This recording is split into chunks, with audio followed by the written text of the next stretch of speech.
Hi everyone, welcome to the HOLA Panel, the COVID-19 edition. This month we're zooming out of our usually themed conversations to have a more intersectional conversation about the impact that this pandemic has had on the industry as a whole. Joining us on the panel are Raul Castillo, an actor and playwright. You've seen him in the Spirit Award nominated We, the Animals, the star show Vida, and Netflix's Atypical. Brooke Ishibashi, an actress, singer, part of the Cambodian rock band show, and apart from her incredible work on stage, she's joining us as the co-organizer for Be an Arts Hero. Espinosa is an actress, a singer, an activist, and co-founder of AFECT for Change. Tiffany Canfield is a casting director, was Primetime Emmy Award and Artios Award nominated, and joining us from Telsey and Company. Paola Gadala-Maria is a director, an indie film producer, and the owner of Beanstalk Productions. And Pilar Adara is an actor, a singer, a writer, a composer, and these days also serving as a COVID-19 protocol officer. Welcome, everyone. Thank you so much for joining us. Well, we want to start with the data first. That's usually how our panels start. And Brooke has been generous enough to offer us with the numbers of the impact that the pandemic has had on our industry. So if you could take that away. Yeah, absolutely. Thank you so much for having us, everyone. So I'm one of the co-founders of Be an Arts Hero. And so this movement sprung out of the crisis. We were born at the end of June this year. And our mission was essentially to mobilize the entire arts and culture sector together, advocating for the relief and recovery that our entire arts and culture sector requires in order to survive the crisis. So essentially it's myself, Carson Elrod, Matthew Lee Earlbach, Jenny Grace Mackholm, and an incredible group of volunteers working like 12 to 19 hours a day every day for the last 6 months, essentially advocating for this relief. We started in June as a way to advocate for an extension of federal unemployment compensation because that was going to disappear forever as of August 1st. So when that date came and went, and now it's been August, September, October, November, December, and 5 months have gone by with that $600 lifeline that's disappeared into thin air, we realized that our efforts went far beyond and the advocacy for the extension of FPUC alone. So our efforts have expanded, and we partner with such folks as Eden and Karen at AFECT, et cetera. And at this point now, we're lobbying for short-term and long-term efforts legislatively. So we've essentially created our own bill. It's evolving into the Dawn Act. It's Defend Arts Workers Now. And that is advocating for $43.85 billion in relief to the entire arts and culture sector. And so that number essentially came from the 5% that the airlines got from their value added contributions to the economy as of last year. So if you want to scroll, I think you have to scroll up. Yeah, there we go. So if we just talk about the arts and culture sector, we kind of have a story problem, ironically, right? So we just think about the arts as a luxury. We think about the arts as something that's just a feel-good thing. However, when you go to the Congress people and you strictly give an economic argument, they listen to you a little differently, right? So arts and culture sector, we employ 5 million people in America. We are $877 billion in value added to the nation's economy. We are one of the largest economic contributors in America. Over 673,000 small businesses, large businesses, et cetera, et cetera. And we say arts and culture is big business because we're local business. It's not just the coastal cities. It's not just the coastal elite we're talking about. It's not just Broadway and Hollywood and Chicago. It's Kansas, it's Anchorage, Alaska, et cetera, et cetera. So if you want to scroll to the next one. So here's a little map that one of our co-founders made for us. So we're 4.5% of GDP. And so when we go to, when we speak to our Congress people and we pitch them our economic argument, we say, this is how much we contribute, and this is why we require this X amount of relief and recovery. And beyond that, we paint a very granular picture of how much has been lost. Our partners, Michael Seaman and Richard Florida, wrote an incredible report through the Brookings Institution called Lost Art, Measuring COVID-19's Devastating Impact on the Creative Economy. And through this incredibly detailed report, it only measured from April through July of 2020, and it's billions of dollars in losses in each state. hundreds of thousands of jobs that have been lost in just 4 months' time. So if you can imagine, that's just the data that's been measured in kind of the start to the middle of the pandemic, right? So if you can imagine, now we're in December, we're going into January, we're going into next year, that loss has only grown exponentially. So perhaps go to the next slide if you can, Mattia. Thank you so much. So to give people a sense of where we stand, right, with other fields, with other economies. So we contribute $265 billion more than all of transportation combined. So for frame of reference, the airlines, 10 of the top US airlines lobbied Congress, and they got $50 billion in the CARES Act, while we got pennies, right? We looked at that and we said, why are we getting left out of the conversation if we contribute $265 billion more than all of transportation combined, and 10 US airlines only got $50 billion in the CARES Act, not just, all of transportation, not just airlines, but only 10 airlines got 50 billion. And our entire sector, museums, libraries, broadcasting, TV, zeroed in on that. And we said, well, something's obviously wrong. We're having the wrong conversation. We need to change that conversation. So we bring this information into every meeting that we go to. Do you mind scrolling to the next one, Mattia? So essentially, we can go into losses, and I can send this information as a follow-up because I want to make sure we get to the other guests today. But it's not hyperbolic to say, now that we're how many months into the crisis, that we're facing at once a humanitarian crisis and we're facing a systemic economic collapse. And it used to feel like hugely exaggerative to say that in the beginning of the pandemic because we couldn't measure the losses yet. But we have that data now, and we see the impact this has had on our entire economy, not just the arts and culture sector, but the other sectors, the ancillary businesses that rely on us in order to survive and thrive. So at this point, if we're talking about the human toll, without a relief package, and we're nearing the deadline today, if we don't get a relief package, we're facing 12 million Americans who are on the brink of losing their unemployment benefits the day after Christmas. We're looking at 19 million Americans who are on the brink of getting evicted by New Year's Day. This disproportionately impacts Black and Hispanic communities who are already dying at higher rates from the pandemic itself. It's so huge. It's pretty hard to wrap your brain around. So that's the human toll of it all. And on top of that, for most of us, our insurance is employer based. So lots of us have lost, are losing, or are about to lose our health insurance during a deadly pandemic. So that's the human toll of it all. And for the systemic economic collapse, we talk about the losses are so great at this point. 90% of music venues report that they may not recover. They might not be able to survive the pandemic. 63% of arts workers report that they are fully unemployed. 1 in 3 museums may not even survive through the end of this year. The impact is great. So we have one message, and it is, there can be no full American economic recovery without a robust arts and culture recovery, because our fates are so intrinsically tied together, because the other ancillary businesses need us in order to get through this.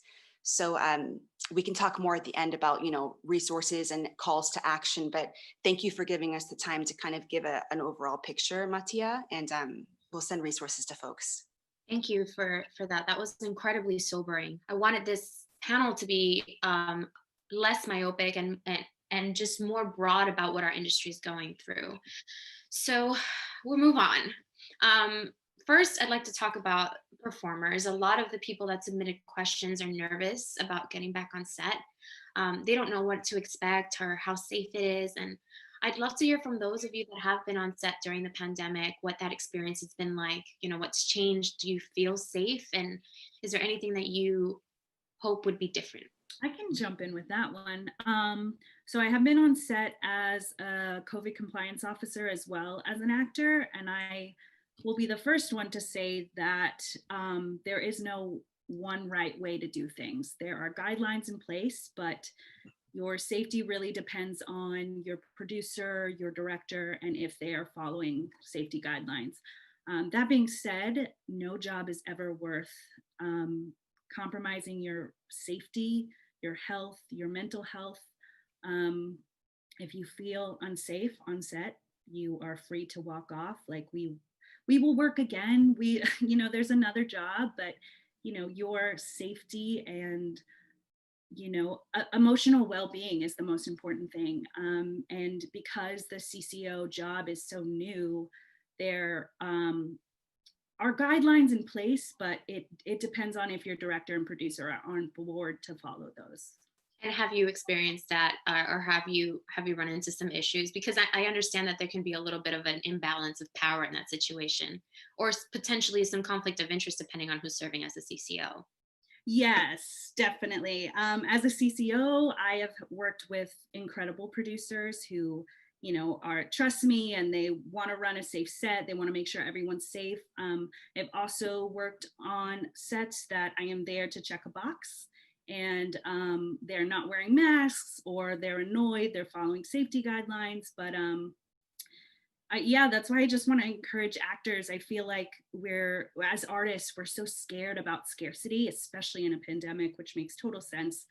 But your health and safety is the most important thing. If you feel unsafe, please leave that situation.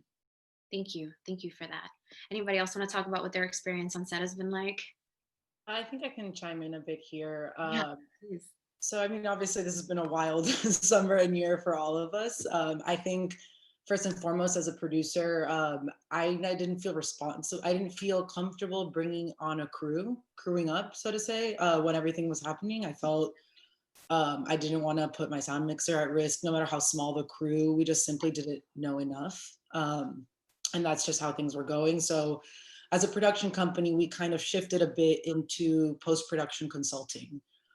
For my clients that were entrepreneurs, I offered, Zoom and another app that I used to share screens, and kind of taught those entrepreneur clients how to do weekly videos because they wanted to, beef up their social media. What can they do themselves? Because they're obviously gig workers as well and can't hire me every day. And then as some time passed, I actually got COVID, recovered, and I was dying to get behind a camera. And it kind of, my morals kind of went out the window, and I wanted to get back on set and almost, forgot about everything that was happening. But that being said, like what Pilar is saying, I don't think you can claim a safe set. If I'm saying my set is safe, then I know about some secret vaccine that I'm giving everybody. I think the right thing to do is to have small crews. I like to work with small crews regardless. But I think applying that to commercial work is something that I've been learning as well. I work with a DP. I happened to be working with a DP on a project soon after I recovered from COVID. We were actually hired to work on a documentary about the Black Lives Matter movement. So I was put in the middle of every protest with a camera. It was an independent production, so we weren't given tests at the beginning like in a studio. We all agreed to get tested every week. And I think going back to human respect, are you comfortable? What is everyone uncomfortable with? How can we address those discomforts and those risks? And how can we keep everyone as safe as possible? Because, we're not doctors and we can be putting people at risk. I was fortunate enough to get on a studio production as a field producer, and we traveled. So I had to put a crew on a plane, and some people got upset because the flight was packed. I don't own United Airlines, but I'm a producer responsible for a crew. So I hear them, and then we adjust. I spoke with my COVID compliance officer. We managed to have the crew sit together so that at least we're, next to people that we have been working with for 5 days. But I think it's honestly about respect and being careful because we are human, we tend to touch or not. My DP was like, I love you, but stop hugging me. I learned I was a very physical person during COVID. And we crave groups, we crave people, we want to create, but yeah, there's always the good and bad sets. So I think it's just that extra sense of caution. And as a producer in a production company, that extra layer of respect and making sure that every single person that you're bringing onto a production knows about what's going on and how there's protocol, in effect. Because like Pilar said, I wish we were surgeons, but we're entertainers, and we should take care of ourselves as well. And having one more thing, having a mental health professional on set for this documentary about the Black Lives Matter movement. We're interviewing people and having them rehash intense memories. And even during this time, if you haven't had someone die that has COVID or haven't had a big thing happen, you're still being affected mentally and physically. So if that's a way that we can help people that we're asking a favor of, then we're here to do that. That's amazing. Thank you so much for sharing. Raul, what's it like being a performer on a set during a pandemic? Trip. It's weird. It's like being in a hospital and everyone's like in gowns and like, and you're always, I've been fortunate to get back to work as soon as things kind of mellowed out in September temporarily. And I live in New York, but I got to go to LA and work in LA. I worked in Boston and then in Philadelphia, 3 different projects. And there was a lot of stuff that takes some getting used to. I think the most frustrated people that I noticed were the directors, because we communicate so much without language, and you don't realize that until you're staring at, a wall of like PPE, and your director's trying to communicate an idea to you, and you can't understand nuance and so I felt the director's really frustrated by it. As an actor, I kind of, there's the silver lining of it, if I can, is like, I've always, coming from theater, I think one of the things about film work that always frustrated me was the amount of people on set that don't need to be there. And oftentimes, especially the bigger the productions, there's just so many people on set, and it can be very distracting. And one of the, I guess if I can call it a silver lining, is like, it's just like the people that need to be there are there, and no one that doesn't need to be there is there. So it's a bit odd, but I felt well taken care of. I felt safe. I was really lucky that, I even had like a kissing scene in one film where we had a rapid test, and I was like the first, we were being tested 3 times a week. I was getting tested a lot. And then on the day of the kissing scene, even having to get a rapid test so that me and my partner, feel safe, and my scene partner and I feel safe. But I've been really lucky to be able to go back to work, and yeah. Indeed. I mean, yeah, so many are waiting in the wings, kind of maybe even passing up opportunities because they just don't want to get sick. And so it's heartening to hear that productions have taken the proper steps for the most part. And that if you feel safe, that there's always someone there that you can consult with. This is really reassuring. All things considered, it's still very dangerous, but we're doing what we can to keep the industry going, right? I've heard of these big productions that can quarantine everyone together, but it's looking like the majority of it is actually repeated testing and responsible producers and responsible COVID protocol officers that are making sure that everybody's safe, and that it's a skeleton crew. So really great to hear that.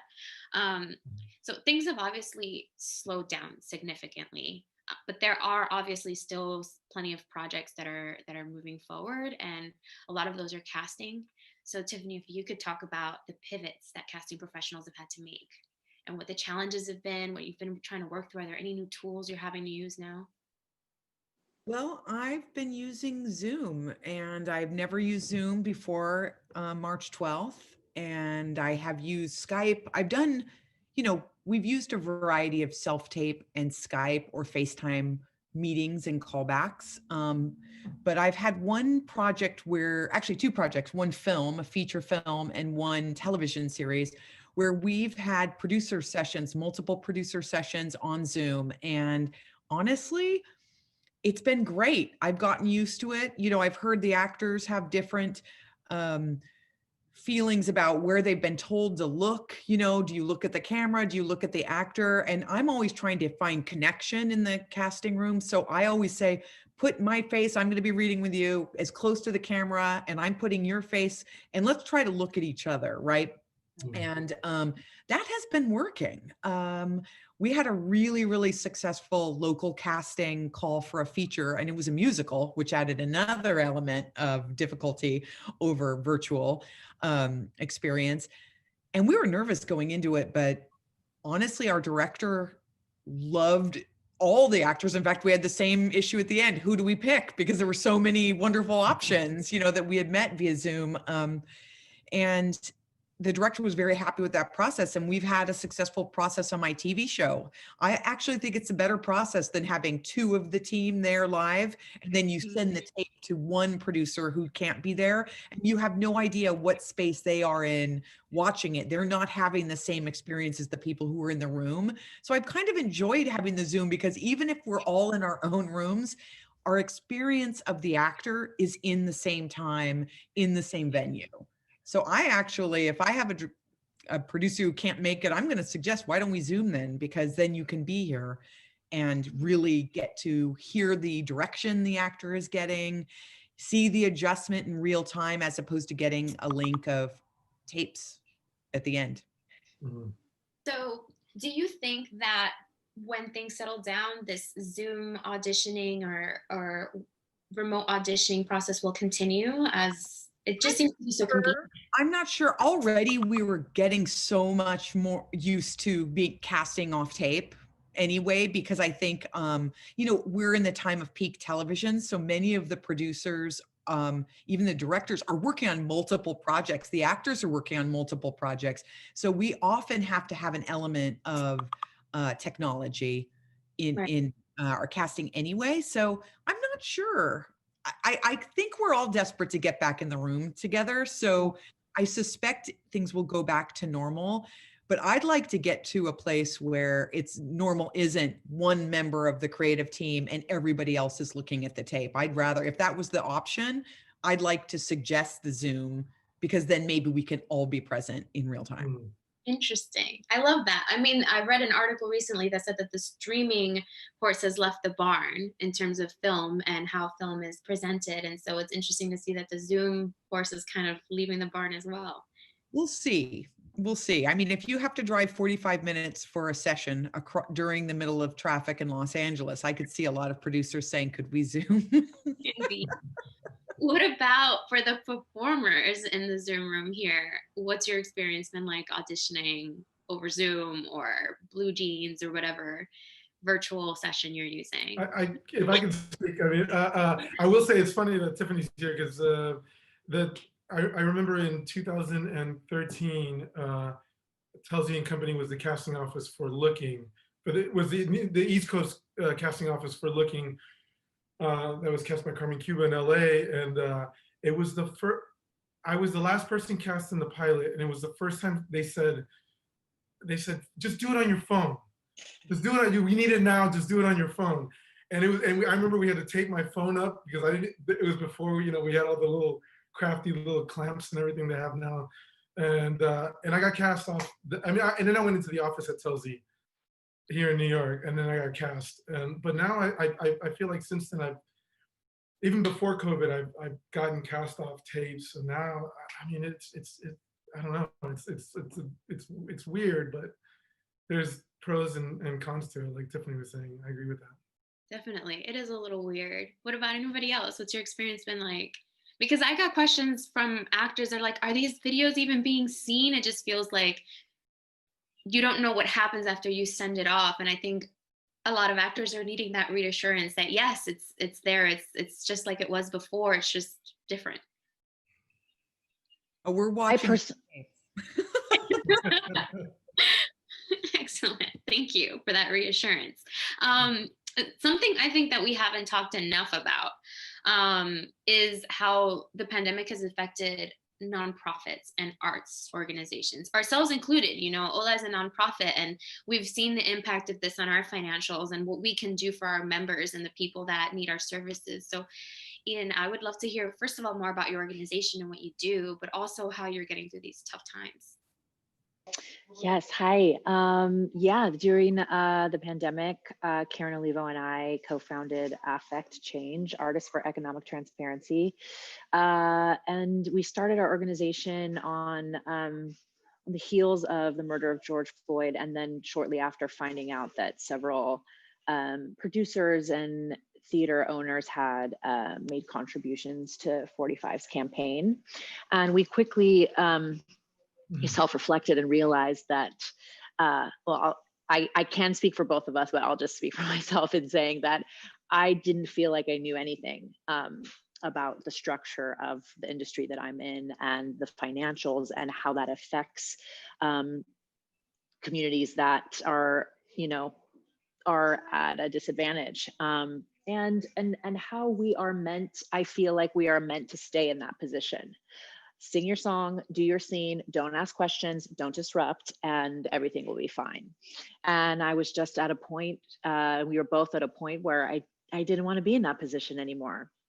And so we're really about, trying to have a transparent relationship with our industry and the financials and how it affects BIPOC and artists, and also audience members, any stakeholder in the arts, even as audience members, I don't know if they really know how their dollar is spent, how the money is trailed and how we can track it. And so it's also for them to see like, oh, okay, that's what I thought this company was standing for, and not so much.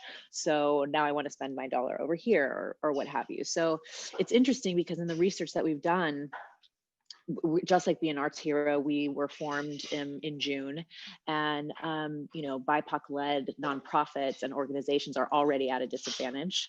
The percentages on which they succeed are very, very low.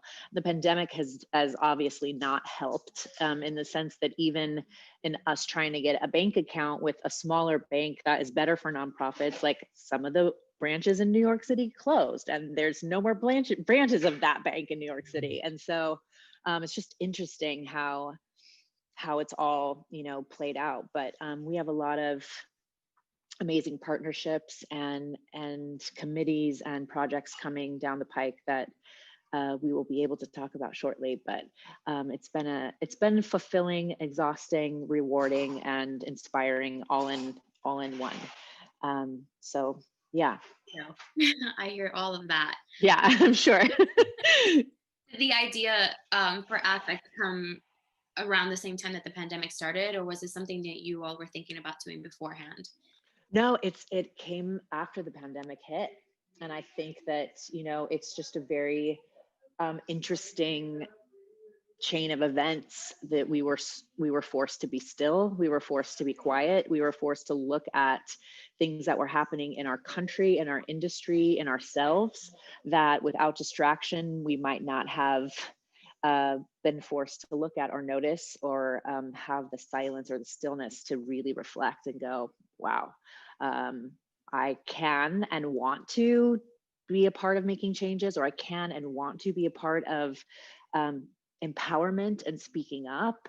And even like, I was thinking, even when everyone was talking about safety protocols, and if you don't feel safe, just even as an artist, we're conditioned to be grateful, be grateful for what you have, and take that job, and don't, and I just feel like now is a movement, even with feeling safe on set, where people are speaking up for themselves more and being empowered, even when it comes to sexual misconduct, racial inequities, being safe during a pandemic, because we so desperately want to do what we're called to do. And it's kind of nice seeing people feeling more like, you know what, I'm going to have faith that another job is coming, and I'm going to say no to this, whether it be because of COVID, whether it be, I don't know if I want to align myself with said producer, director, there's not enough BIPOC artists in this, and I want to be surrounded with, whatever the scenario may be. So, yeah, no, it came mid-pandemic. And both Karen and I never thought that I would be an activist to this extent. I never thought I would start a nonprofit, but when something starts knocking on your heart, you can't ignore it. So Indeed. Here we are. So what advice then would you have for another artist or anyone who is watching this panel who wants to start an organization, start a nonprofit, and is intimidated by the idea of fundraising or finding sponsorships? What advice would you have for them? The first piece of advice I would have is to talk to people, and have honest, uncomfortable, raw, vulnerable conversations, because that's how this started. That's how AFECT started, with Karen and I talking to each other on the phone almost daily. And just know that it's going to be hard. It's hard work, and it is actually a 9 to 5. It's a lot. It's Karen and I were just talking about that yesterday of like, well, I'm so grateful it's you and I together, because we talk to other people who it's by themselves and they're 8 to 5 every day. You know, and then you're not paid, it's volunteer and donor based. So it is hard work, but we need people like you. If you feel compelled, if you feel called, if there's a certain subject or cause that's keeping you up at night, or even like every time someone mentions it, you're like, ooh, you feel that like pang, then talk to people, speak up, even on your social media platforms, bring it up once and see how many people. And that's also how it happened. We said something on social media once, and our entire team was formed that way. That's how the idea for AFECT came. So we all have platforms, you know, we all have power and we all have platforms, and know that your hard work is going to help people and yourself. So I say, do it. There you go. Brooke, would you agree? Hell yeah, absolutely. I mean, and I've had this conversation with Karen and Eden too, and their amazing team, is that, you know, after a certain point, especially in a year such as this chaotic year, you need to become the one you're waiting for, right? I think that was the impetus behind us starting Be an Arts Hero, is that we were like sitting around like, the cavalry's going to come save us, like the Steven Spielbergs of the industry are going to save us all. But that's not their job. No. The only ones who have the infrastructure, the resources to do that, it's Congress, right? So after a certain point, we looked at each other and we were like, okay, we got to be the heroes that we're waiting for. We got to save ourselves. And you have to be, it's so, you know, it might seem silly to say, but you got to be the change that you're waiting for, right? You got to be the change that you want to see. And I think if anyone's watching this and they're doubting the power of even social media activism, like, we're here to say it makes a freaking difference. Like, the number of Senate offices who've told us, are you all the ones who've been tweeting and tagging us like thousands of times? Because they have to log it. They have to document, oh, these people are demanding FBook extension. These people are demanding arts relief. These people are demanding XYZ.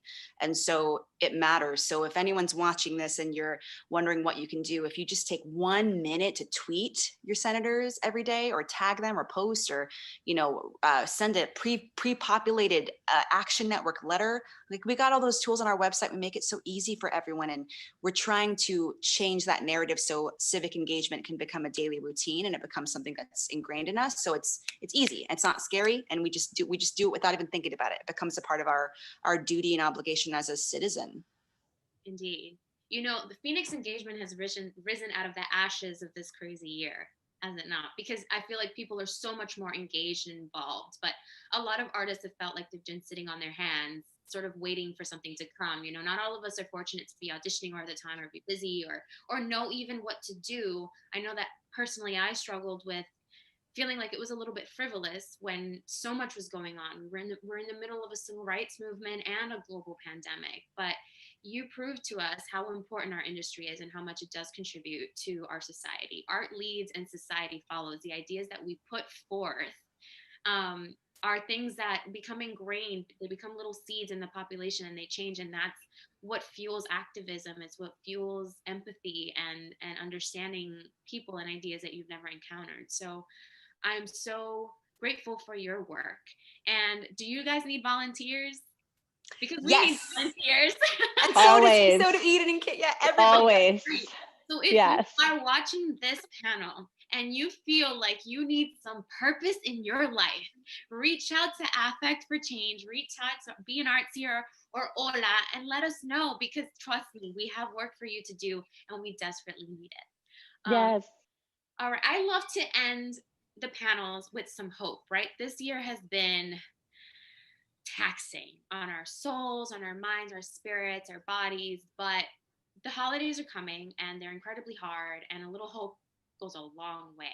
So what can people do to stay excited about their art, about their contributions to society, about their work, about their independent film projects? What can they do to feel more hopeful and contribute? I'll start. I think to take a beat, as gig workers, we're always after that next job, and March was insane. I was on a production till the 14th and the pandemic came, and we're all good at working from home, so now we can relax a bit. And whether you started a nonprofit or did absolutely nothing but made sure you were mentally stable, you did enough in 2020. There will always be another gig. And talk to your friends, talk to your creatives. I have a call once a week with a freelancer. I became very close with my sound mixer during the months where we could do nothing, because I decided to make a voiceover reel because I didn't know if I was going to work again. But communication and talk to each other, because we're out there. Get on a group, get in a platform, because artists are here to support each other. And also dig back into your box of that movie you wanted to make 5 years ago, because I bet you there's a writer, a sound mixer, and an editor bored and craving to get their hands back on their tools and do it. So create. And if you can't, because you feel terrible, ping a friend that will push you to create too. So Indeed. That's 2 cents. What about you, Raul? Yes, I mean, a similar kind of thing of like, it's sort of inspired me to initiate projects in a way that I haven't in the past, just because there's so much time sitting around, and it's been nice. I mean, I feel like as an actor in New York, you do like 100 readings.